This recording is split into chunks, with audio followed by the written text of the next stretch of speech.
All right, moving on. There are five friends, but you will choose only four of them to join you. In how many ways can this be done? Again, feel free to pause the video from time to time. Try also to solve on your own, and let's see if you got this right. So suppose these are the five friends. So let the friends be A, B, C, D, and E. Let's say those are their names for now, or let's represent them with these letters for now. And for any four friends chosen, one of them will not be included, or one of them is always excluded. For example, in these five, if you choose these four people here, that means you will not include the first person. Then also, if you choose the first, the third, the fourth, and the fifth, which means you excluded the second person. And there's another way to exclude the third person. We could also exclude the fourth. And lastly, you could also exclude the last person, which means you are going to choose these first four. If you answered five ways, because there are five ways for you to exclude one person at a time, then you got it right. All right. Number 12. There is a game where you can choose any two friends to help you in the competition. If you have four friends as of the moment, in how many ways can you choose those two? Okay, so what do you think? So from here, we could do this actually systematically. So let's say the four friends, let's call them A, B, C, or D for now. So one technique to do this systematically is you go from left to right. So you pair everything with A first. So you go A, B. Then after you go A, B, you go A, C. Then A, D as well. Now, you are done with A. Maybe you might be tempted to go B, A. But no, A paired with B is the same as B paired with A because order here does not matter or is not relevant. Hence, from B, our direction is going to the right only. So you have BC, then you have BD, then lastly you will have CT. Did you answer six? And if you answered, or if you got this right, congratulations and keep it up. Okay, let's move on to item number 13. How many rectangles are there in this figure? So take note, these are small squares here. By the way, you have a 2 by 2 square, and this is a square with a side of 1 unit. So take note, is a square, should we count all the squares? And the answer is yes, because all squares are rectangles also. Remember that. But be careful, the converse is not correct. All squares are rectangles. That's true. However, remember that not all rectangles are squares. So here it might be difficult to count the squares, but there's actually a technique to make the counting or to determine the total number of rectangles without wasting too much time counting. And one way is by assigning number here. So we have here one square, here another square, so two. Let's call this the length, and we have in another one the width, one, two also. Okay. And what we are going to do is we will add all the numbers here in the length. So that's 1 plus 2. And add also here all the numbers in the width. That's another 1 plus 2. And after adding them, you have to multiply them. So 1 plus 2 is 3. And this becomes 3 times 3. And I'm sure there are 9 rectangles in this figure. If you wish, if you have plenty of time, you may try to determine all of those 9 rectangles. 14. In how many ways can you go from point A to B using 7 moves if you can only go up or right each step. So meaning to say from this one, again, 7 moves. For example, you have one, let's say one, uh, two, three, four, five, six, seven. So I can also call it, say, let's call right as R and call U as up. So I could say right, right, right, right, up, up, up. You could also have R, U, U, R, R, R, U. You could also have R, R, R, U, sorry, um, up, up, right, up, right, right, right. So there are actually many ways of going from point A to B following these conditions. However, I will teach you the technique to make this easier. Okay? So let's say from point A to B, what we have to do now is we have to place the numbers 1 to each of the corners here. Let's say here, to each of the corners of the square. So 1, 1, 1, 1.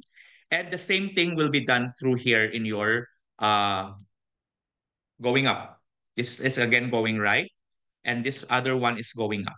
Okay. Then what we are going to do next is find the sum of the numbers in each corners and place it here. For example, 1 plus 1, you place the answer here, which is 2. 2 plus 1, you place the answer here, which is 3. 3 plus 1 will give you 4. 4 plus 1 will give you 5. So you see, you are done with this layer. You go next here and employ the same technique.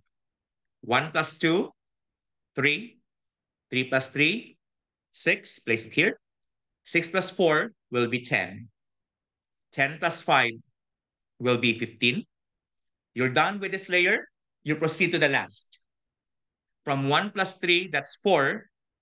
4 plus 6, that's 10. And 10 plus 10, that's 20. And lastly, 20 plus 15, that's 35.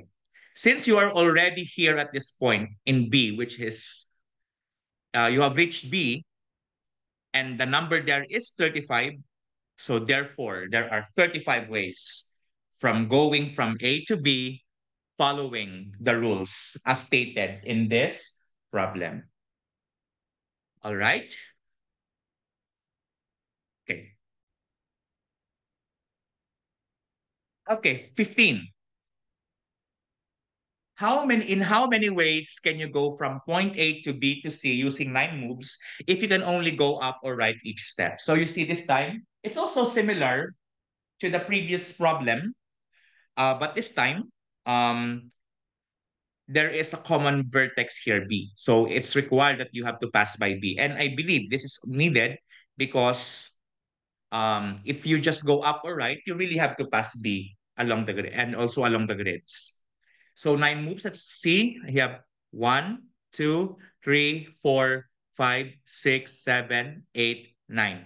So you see, it's 9 moves. So if I have 1, 2, 3, 4, 5, 6, 7, 8, 9. Okay. So if you could see from here, whatever path you take following the guidelines or let's say the conditions in the problem, there will always be 9 steps. And so now we will employ a similar technique, but let's start first from A to B. So 1, 1, 1, 1 there. Then add 1 plus 1 will be 2. 2 plus 1 will be 3. So we're done with that layer. Let's go to this next layer on top. 1 plus 2 will be 3. 3 plus 3 will be 6. This means that from point A to B, there are 6 ways for you to go there. We're not yet done. We still have to determine the total number of ways for you to go from point B to point C. And again, we will employ a similar technique. Let's place there the ones. And 1 plus 1 here will be 2. 2 plus 1 will be 3. 3 plus 1 will be 4. Next, 1 plus next layer. 1 plus 2 will be 3. 3 plus 3 will be 6. and 6 plus 4 will be 10. Hence, there are 10 ways for you to go from point B until point C. So if there are 6 ways to go from A to B and 10 ways to go from B to C, by the fundamental counting principle again, all we have to do is multiply them. Indeed, there are 6 times 10 or 60 ways for you to go from A to B to C. Did you get this right? If you did, congratulations. 16. A six-sided die numbered 1, 2, 3, 4, 5, 6 was tossed twice. In how many ways can you get an odd number on the first toss and a number that is at least 2 on the second toss? What do you think? Let's solve this problem. So there are 3 possibilities on the first toss to get an odd number because out of 6, there are 3 of them that are odd, namely 1, 3, and 5. For the second toss, it asks that the number there should be at least 2. At least 2 means 2 or more. There are 5 possibilities, namely 2, 3, 4, 5, and 6.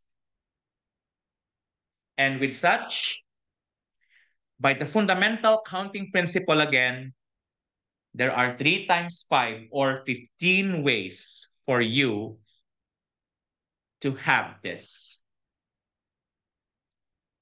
So far, so good? I hope so. 17. There are 2 six-sided dice, numbered 1 to 6 still. When rolled, how many possible outcomes are there such that the product of the numbers that come out is even? Okay. What do you think? So you might be tempted to list them, but there is actually a method, a faster method using the fundamental counting principle and the complementary rule. What do I mean by that? We know that in the first die has 6 outcomes. The second die also has 6 outcomes. And by the fundamental counting principle, there are 6 times 6 or 36 possible outcomes in all. Now, from here, you can actually see that for you, take note, we are looking for even because the product here, because we're talking about natural numbers here. And if you have 2 natural numbers, their product could either be even or odd only. So if you know the number of odd products, you can also determine the total number of even products. And that is what I am trying to do here. For you to have an odd product, it is actually a property or let's say a fact from number theory that all the numbers involved have to be odd. Meaning, if you multiply odd numbers, their product will always be odd. But if there is at least one if there is at least one even number in the set, then their product will always be even. So from here, we could actually see that for you to have an odd product, both numbers have to be odd.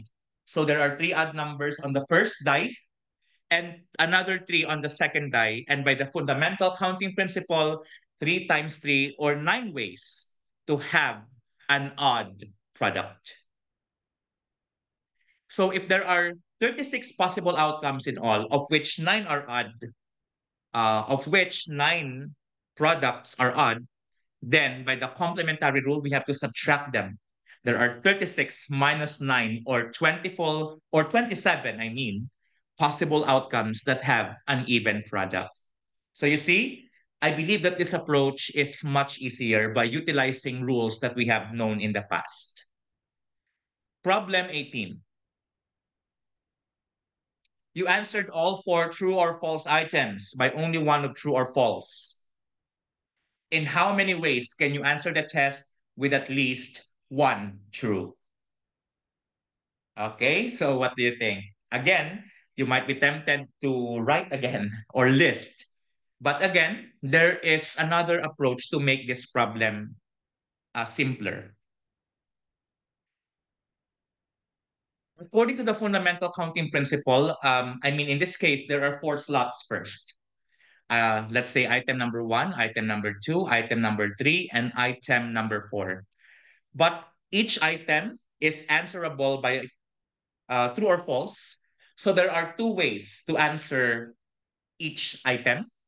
So that's 2 times 2 times 2 times 2, or 16 ways in all to answer the test. Remember that according to this problem, there is at least one true and only one possibility, only false, false, false, false, meaning you answered all items as false. That does not satisfy the condition of having at least one true, because the rest of the possibilities can have either one true, two true, or three true, or four or all true. Thus, by the complementary rule again, that's 16 minus 1 or 15 ways for you to answer the test with at least one true statement. I hope that you understood this. All right? 19. There are 26 letter cutouts, 21 of which 21 are consonants and 5 are vowels. So this is actually based on the English alphabet scattered inside the drawer. If you pick everything in random or at random, at least how many cutouts should you take out to get at least 2 vowels? So in this case, to make sure, or just to make sure, you have to assume the worst possible case. Assume the worst case. And the worst case is no matter what you get, you will always get the consonants. And there are 21 of them, right? Because like no matter what you do, you get 21 of them. But assuming that you are able to get all the consonants, then whatever two that you get after that will always be vowels, because you run out of consonants and everything that's left will be vowels. And with that, that's a total of 21 plus 2 or 23. All right. So far, so good. 20. Drawer contains 10 red, 15 yellow, and 8 green pens. If you were to draw pens randomly and wanted to pick at least 5 yellow, at least how many should you pick from the drawer? So somehow this problem is kind of similar in terms of concept with problem number 19. And again, you have to assume the worst possible case because your target is 5 yellow pens. But you assume that what you get is not what you wanted. So assume the worst case that you have gathered all the red, the 10 red, and all the 8 green. And if you were able to take them out, all of them, then surely whatever